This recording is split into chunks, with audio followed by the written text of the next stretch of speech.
Panginoong Diyos, pinupuri at pinasasalamatan ka namin sa iyong walang hanggang pagmamahal na siyang nagbubuklod sa amin bilang mag-anak.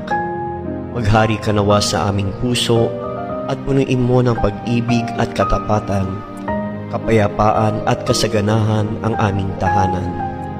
Patuloy mo po sanang basbasan ng aming pamilya.